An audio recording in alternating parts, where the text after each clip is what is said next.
வணக்கம், நான் உங்க friend Jaya Srinivasan. Welcome to veggies recipe.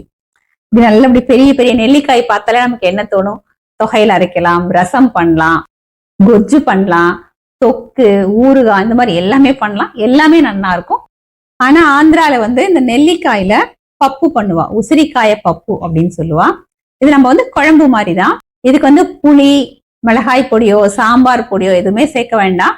ஆனா டேஸ்ட் ரொம்ப நல்லா இருக்கும், ஈஸியாவும் இருக்கும், குவிக்காவும் ஆயிடும். சூடான சாதத்துல கொஞ்சம் நெய் விட்டு இந்த நெல்லிக்காய் பப்பு போட்டு பசஞ்சு சாப்பிட்டாலும் டேஸ்டா இருக்கும். சப்பாத்தி பூரிக்கெல்லாம் தொட்டுண்டு சாப்பிட்டாலும் நல்லா இருக்கும். ஆனா நெல்லிக்காய் வாசனையோட ரொம்ப பிரமாதமா இருக்கும்.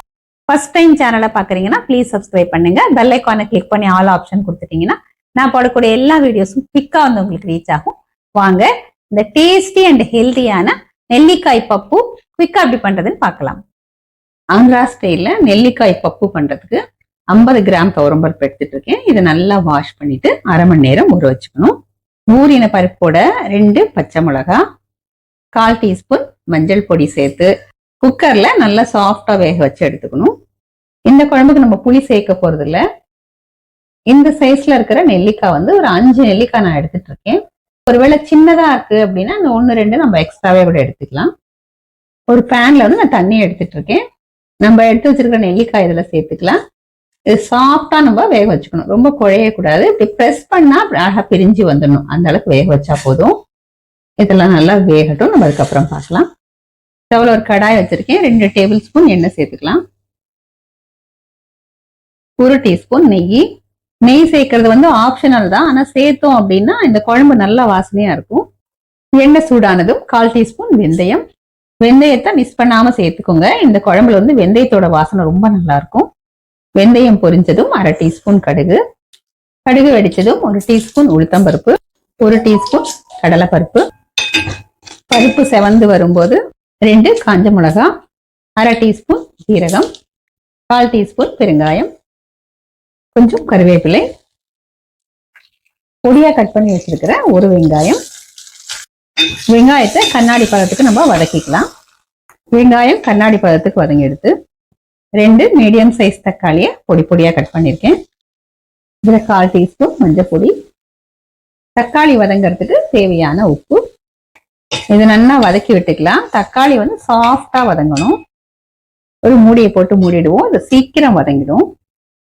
தக்காளி வதங்கிறதுக்குள்ள மிக்சி ஜார்ல 4 பச்சை மிளகாயை தண்ணி விடாம நம்ம கிரஷ் பண்ணி எடுத்துக்கலாம். நெல்லிக்காயும் பாருங்க சாஃப்டா வெந்திருக்கு. நான் அப்படி வெடிப்பு விட்டுருக்கு பார்த்தீங்களா, இந்த அளவுக்கு நம்ம வேக வச்சுக்கணும். இந்த வெந்திருக்கிற நெல்லிக்காயை ஒரு பவுல்ல எடுத்துக்கலாம். கொஞ்சம் சூடானதுக்கு அப்புறம் இதை போல பிரிச்சு இந்த விதைய எல்லாத்தையும் நம்ம எடுத்துருவோம். இந்த தண்ணியும் வேஸ்ட் பண்ணாம நம்ம குழம்புக்கு யூஸ் பண்ணிக்கலாம். பச்சை மிளகாய் இந்த அளவுக்கு நான் பல்ஸ் பண்ணியிருக்கேன். இதுலயே நம்ம வேக வச்சு வச்சிருக்கிற இந்த நெல்லிக்காயை சேர்த்துக்கலாம். இதையும் பல்ஸ் மோட்ல 1-2 தடவை ஜஸ்ட் பல்ஸ் பண்ணி எடுத்துக்கலாம். ரொம்ப பேஸ்ட் மாதிரியே அரைக்க வேண்டாம். சின்ன சின்ன பீசஸ் நமக்கு இந்த குழம்புல கிடைச்சதுன்னா நல்லா இருக்கும். பாருங்க, இதை போல நான் அரைச்சிருக்கேன். தக்காளி எந்த அளவுக்கு வதங்கிருக்குன்னு பார்க்கலாம். நல்லா சாஃப்டா வதங்கி எடுத்து நான் ஒரு 2 தடவை நல்லா மிக்ஸ் பண்ணி விட்டேன். இதுல நம்ம அரைச்சிருக்கிற நெல்லிக்காய் பச்சை மிளகாய் பேஸ்ட்டை சேர்த்துடலாம். இதை ஒரு தடவை நல்லா மிக்ஸ் பண்ணி விட்டுப்போம். ரொம்ப வதக்கணும் அப்படின்னு அவசியம் இல்லை. இது போல ஜஸ்ட் எல்லாத்தையும் நல்லா மிக்ஸ் பண்ணாலே போதும். துவரம்பருப்பு நல்லா சாஃப்டா வேக வச்சு மசிச்சு வச்சிருக்கேன். இந்த பருப்பையும் அதுல சேர்த்துருவோம். குக்கர்ல கொஞ்சமா தண்ணி விட்டு கலந்து சேர்த்துடலாம். நம்ம நெல்லிக்காய் வேக வச்சோம் இல்லையா, அந்த தண்ணி தான் எடுத்துட்டு இருக்கேன். நம்ம நெல்லிக்காய் வேக வச்ச மீதி ஜலத்தையும் நம்ம சேர்த்துடுவோம். தேவையான அளவு உப்பு. இது எல்லாத்தையும் நல்லா கலந்து விட்டுருவோம். மிக்ஸ் பண்ணதுக்கு அப்புறம் தேவைப்படுதுன்னா நம்ம தண்ணி இதுல சேர்த்துக்கலாம். நம்ம கன்சிஸ்டன்சி பார்த்துப்போம் எப்படி இருக்குன்னு. இதுல கொஞ்சம் நம்ம ஜலம் விட்டுக்கலாம், ரொம்ப திக்கா இருக்கு இல்லையா, அதனால இது ஒரு 5 நிமிஷம் கொதிக்கணும். நான் கிட்டத்தட்ட ஒரு 150 ml தண்ணி விட்டுருக்கேன். இப்போ திரும்பவும் நல்லா மிக்ஸ் பண்ணிடுவோம். டேஸ்ட் பண்ணி பாருங்க, ஏதாவது கம்மியா இருந்தா நம்ம இப்ப சேர்த்துக்கலாம். இது ஒரு 5 நிமிஷத்துக்கு நல்லா கொதிக்கணும். அப்பதான் இந்த நெல்லிக்காயில தக்காளியில் இருக்கிற புளிப்பு, இந்த பச்சை மிளகாயோட காரம் இந்த பருப்போட சேர்ந்து நல்லா வேகும். டேஸ்டும் வந்து பேலன்ஸ் ஆகும். நெல்லிக்காய் பப்பு பாருங்க 5 நிமிஷத்துக்கு நல்லா தடன்னு கொதிச்சிருக்கு.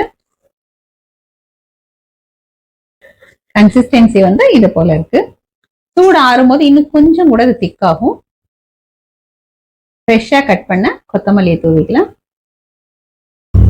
நல்லா மிக்ஸ் பண்ணிட்டு சர்விங் பவுல்ல மாத்திப்போம். நெல்லிக்காய் பப்பு ஃபர்ஸ்ட் கிளாஸ் ரெடி ஆயாச்சு. நம்ம பண்ணும்போது கூட கொஞ்சம் தண்ணியா இருந்தது. நான் சொன்னேன் இல்லையா, கொஞ்சம் சூடாருனா திக்காயிடும்னு. இப்ப பாருங்க, இதோட கன்சிஸ்டன்சி இந்த மாதிரிதான் இருக்கணும், கொஞ்சம் திக்கா இருக்கணும். நான் வந்து சூடான சாதம் எடுத்துட்டு இருக்கேன். தொட்டுக்கிறதுக்கு அவரைக்காய் கறி பண்ணிருக்கேன். இந்த நெல்லிக்காய் பப்புக்கு வந்து கொஞ்சம் நெய் விட்டு சாப்பிட்டா சூப்பரா இருக்கும்.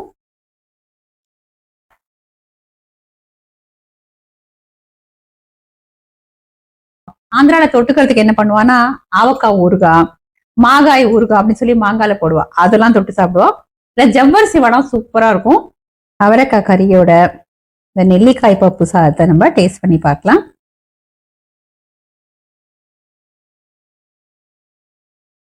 ரொம்ப டேஸ்டா இருக்கு. இந்த நெல்லிக்காய் பிளேவர் ரொம்ப நல்லா இருக்கு.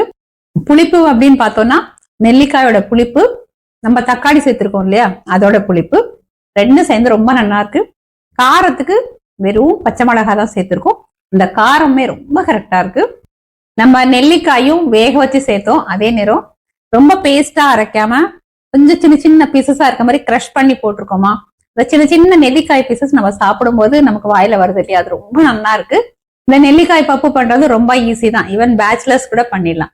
இதுக்காக பெருசா நம்ம வறுக்கணும் அரைக்கணும் அப்படின்னு அவசியம் இல்லை. சாம்பார் பொடி வேணும், மிளகாய் பொடி வேணும், எதுவுமே இல்லை. எப்படியும் பருப்பு பச்சை மிளகாய் அதெல்லாம் நம்ம ஆத்துல எப்பயுமே இருக்கும். நெல்லிக்காய் மட்டும் வாங்கினாலே போதும், அழகா பண்ணிடலாம். இது வந்து சாதத்துக்கு பசஞ்சு சாப்பிட்றதுக்கு எந்த அளவுக்கு நல்லா இருக்கும், சப்பாத்திக்கு தொட்டு சாப்பிட்றதுக்கும் அதோட அருமையா இருக்கும். இந்த நெல்லிக்காய் பப்பு இன்னும் கொஞ்சம் தண்ணி விட்டு கொஞ்சம் நீர்க்க பண்ணிட்டோம் அப்படின்னா இட்லி, தோசை, அடை இது எல்லாத்தையுமே கூட தொட்டுக்கலாம். அதோடய நல்லா மேட்ச் ஆகும். நெல்லிக்காய் உடம்புக்கு ரொம்ப நல்லது. இந்த மாதிரி ஒரு தடவை நம்ம நெல்லிக்காய் பப்பு கூட பண்ணிக்கலாம்.